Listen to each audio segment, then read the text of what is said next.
প্রায় 120 দিন পর গলার আওয়াজটা বন্ধ ছিল,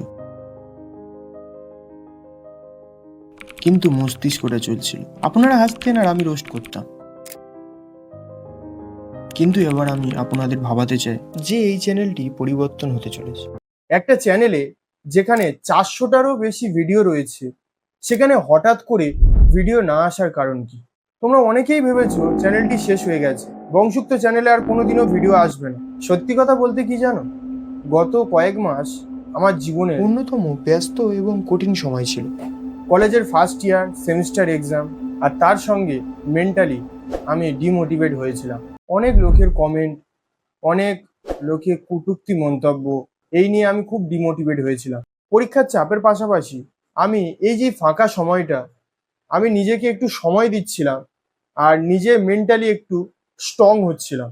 তারপরে আমি একসময় ভাবলাম যে এইসব রোস্ট বা বিনোদনের মাধ্যমে তোমাদের কি কিছু আমি ভ্যালু প্রোভাইড করতে পেরেছি? আমি নিজেকে প্রশ্ন করলাম। নিজেকে প্রশ্ন করার পরে সেখান থেকে আমি উত্তর পেলাম, হ্যাঁ, পরিবর্তন দরকার। আর এই চ্যানেলটা আর আগের জায়গায় দাঁড়িয়ে থাকবে না। এই চ্যানেলটা পরিবর্তন হবে। পরিবর্তন হওয়া মানে বন্ধ হওয়া না, এটিকে পুনরায় আমি নতুন রূপ নিচ্ছি। আমি কথা বলবো মানুষের মন নিয়ে, হিউম্যান বিহেভিয়ার নিয়ে, এবং রিলেশনশিপ, আমাদের প্রতিদিনের ইমোশন ও সাইকোলজি নিয়ে। কেন কিছু মানুষ হঠাৎ বদলে যায়? কেন সোশ্যাল মিডিয়া আমাদের মস্তিষ্ককে পঙ্গু করে দিচ্ছে? এই যে একাকিত্ব, এই যে ডিপ্রেশন, এর পিছনে আসল সাইকোলজিটা কি? আমরা গল্প বলবো বিভিন্ন অবজারভেশন নিয়ে।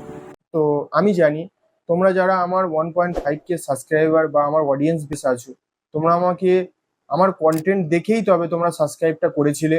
হ্যাঁ জানি কিছু ক্রিঞ্জ কন্টেন্ট আছে, কিছু খারাপ কন্টেন্ট, কিছু মন্তব্য, হ্যাঁ বুঝতে পারছি। কারণ প্রথম প্রথম একটা কন্টেন্ট ক্রিয়েটারের ভুল হতেও পারে, সেগুলোকে ক্ষমা করা যায়। আর এই নতুন শুরুতেই তোমাদেরকে আমি পাশে চাই। পরের সপ্তাহ থেকে ডিপ কমেন্ট্রি ভিডিও আসছে।